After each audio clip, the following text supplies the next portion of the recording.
ဒီယာဒီမှာချန်ပီယံစ်လိဝင်ခွင့်ရဖို့ကတော့ကိုရီအတွက်လုံးဝအနိုင်ဆုံးဖြစ်နိုင်ခြေအဖြစ်ကျွန်တော်တို့ကြိုးပမ်းနိုင်မှာကျွန်တော်ရမယ်ဒီယာဒီချန်ပီယံစ်လိ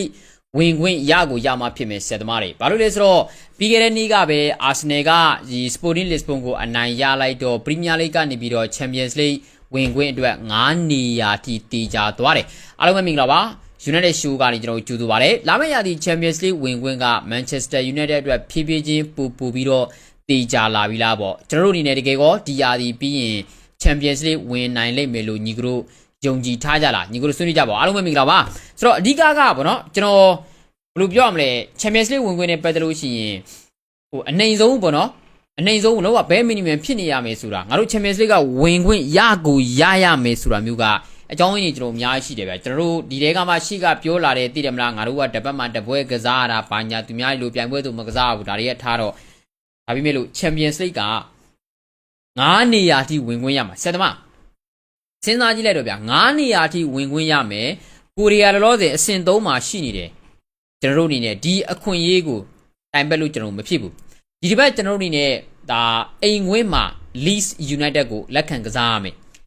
သူတို့ကမနိုင်မတအားကိုကန်ရခတ်တဲ့အသင်းလို့ပြောရမယ်သူတို့အိမ်ဝင်းကိုသွားကစားတော့ကဒီယာဒီမှာကျွန်တော်တို့1-1တည်ကြတယ်ပေါ့နော်1-1တည်ကြတယ်ဒါပေမဲ့ကိုရီကွင်းလက်ရှိကစားမဲ့ဒီပွဲမှာတော့ကျွန်တော်တို့တကယ်ကောင်းအောင်ကန်ပြနိုင်မှာကျွန်တော်ရမယ်ဘာလို့အဲ့လိုပြောရလဲဆိုတော့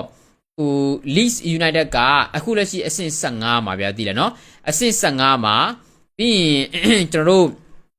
်တို့အဆင့်16က Nottingham Forest တို့နဲ့လည်းအမှတ်ကတိတ်မကွာဘူးနောက်ပြီးရင်စပါးတို့နဲ့လည်းအဆင့်16မှာလည်းအမှတ်က3မှတ်လောက်ကွာတယ်18ကနေရာကလည်းကျွန်တော်တို့ဘောနော်4မှတ်လောက်ပဲကွာတယ်ဆိုတော့သူတို့အတွက်လည်းလုံလုံကြီးအဆင်ပြေသွားတာတော့မဟုတ်ပါဘူးအဲ့တော့သူတို့ကယုံလိမ့်မယ်ယုံတဲ့အတွက်လည်းသူတို့ကရှေ့မှာဆိုလို့ရှိရင်တကယ်ကောင်းတဲ့အသင်းတွေကိုသူတို့ကလုံးဝခံကစားပြထားတာမလွယ်ပါဘူးဒါပေမဲ့လို့ကိုရီအတွက်ပေါ့နော်ဘာကြောင့်အခြေအနေကောင်းတင်လဲဆိုတော့နံပါတ်1အိမ်ဝင်ဖြစ်တယ်နံပါတ်2ဂျားထဲမှာကျွန်တော်တို့ဘာပွဲမှမကစားရဘဲနဲ့နားနေရတဲ့ကြားပြီ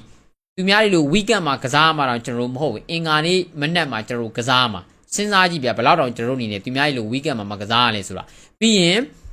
Lisandro Martinez တို့ကစားမတွေပြန်ပါနိုင်တော့မယ်ဗျစဉ်းစားကြည့်အဲ့တော့အခြေအနေကောင်းမှရမယ်ပို့ဆိုတာကAston Villa ဆိုလို့ချင်းကျွန်တော်တို့ကိုအဆင့်4ကနေပြီးတော့ဒါတမှတ်အကွာနဲ့လိုက်ပြီးတော့ PR ပေးနေတယ်เนาะဆိုတော့ Aston Villa ကကျွန်တော်တို့အနေနဲ့ Bologna နဲ့ Europa League Quarter Final ပထမကြောကစားရမယ်အဲ့ဒါပြီးဆိုတာနဲ့သူတို့ဒီ weekend မှာသူတို့ဒါ Premier League ကစားရမယ်အဲ့တော့ဒီအသင်းတွေဟာဓာတ်ထဲမှာကစားနေရတာပွဲတွေကနဲတာမဟုတ်ဘူးအဲ့ဒီအောက်ကလီဗာပူးအသင်းသူတို့ Fulham နဲ့ကစားမယ် Fulham ဆိုတာညီတို့သိတဲ့အတိုင်းပဲမလွယ်ဘူး Fulham နဲ့ကစားမယ်ပြီးရင်သူတို့ PSG ကိုလည်းအခုညကစားထားသေးတယ်အဲ့ဒါပြီးFulham နဲ့ပြီးဆိုတာနဲ့သူတို့ PSG နဲ့လည်းထပ်ကစားရအောင်မယ်ဆိုတော့ပြည့်နော် PSG နဲ့လည်းဒုတိယကြောက်ကစားရအောင်မယ်ဆိုတော့လီဗာပူးကလည်းသူ့ဟာနဲ့သူတိုင်ပတ်နေရတာ Chelsea ကတော့သူတို့မရှိတော့ပါဘူး Chelsea ကတော့ဟိုတနေ့ကသူတို့ဒီ FA Plus ကစားတယ်ပေါ့နော်ဒါပဲရှိတော့တာဒါပေမဲ့ဗျာ Chelsea က Manchester City လက်ရှိမှာ Arsenal ကိုလည်းနိုင်တယ်လီဗာပူးကိုလည်းနိုင်တယ်ဆိုတော့ Manchester City နဲ့သူတို့ကစားရမှာနော်မလွယ်ဘူးပြောချင်တာကကျွန်တော်ကိုအနီးကပ်ဆုံးလိုက် PR ပေးနေတဲ့အသင်းတွေကဟိုပွဲချက်နေတာတွေကိုသူတို့ကိုယ်တိုင်တိုင်ပတ်နေတာတွေကိုပြိုင်ပွဲဟိုပိုခတ်တဲ့အသင်းတွေနဲ့ကစားနေရတဲ့ချိန်မှာကိုဒီကအေးစစ်စစ်တတရရနဲ့ကစားရမှာဒါအပြင်ဝင်ခွင့်ကလည်း9သိန်းထိရမှာအဲ့တော့ကိုဒီအတွက်ကအခြေအနေကကောင်းကိုကောင်းမှာလက်ကျန်9ပွဲမှာတို့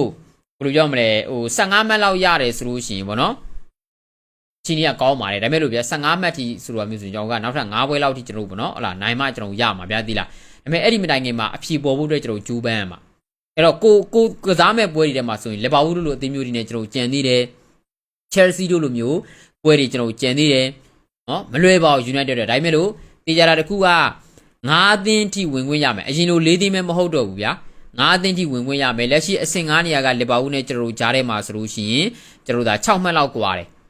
6မှတ်လောက်ကွာတယ်ဗျာသိလားအဆင့်6နေရာက Chelsea နဲ့ဆိုလို့ရှိရင်လည်းပဲ9မှတ်လောက်ကျွန်တော်ကွာတယ်ဗျာသိလားဟုတ်တယ်နော်9မှတ်လောက်ကျွန်တော်ကွာတယ်အဲ့တော့ကိုရီတွက်ကအခွင့်အရေးကကိုလက်ကိုချီထဲမှာကြီးပဲရဲ့ဒါကြောင့်ကျွန်တော်တို့ဒီ Champions League ကဒီယာဒီမှာကျွန်တော်တို့အတွက်ချွင်းချက်မရှိနော်လုံးဝအကြောင်းပြချက်မရှိဝင်ခွင့်ရကူရမယ်လို့ကျွန်တော်ထင်တယ်ဒါမှကိုအသင်းကိုပြောင်းလာခြင်းနဲ့ကစားမတွေလည်းအဆင်ပြေမယ်ကစားမအပြောင်းရွှေ့လောက်ရတဲ့နေရာတွေမှာလည်းကျွန်တော်အခြေအနေကောင်းမယ်ပြီးရင်လည်းပဲဟိုဒီအခွင့်အရေးကကိုယ့်လောက်ထိဘယ်သူမှရမနေဘူးဗျာနော်သူများတွေဆိုလို့ရှိရင်ပြိုင်ပွဲစုံကစားနေရတော့အာယုံဆိုင်စရာတွေနဲ့ဗျာများနေရတော့သိတယ်မလားနော်ကိုရီးယား injury ပြဿနာရတဲ့ကစားမတွေပြန်လာပြီ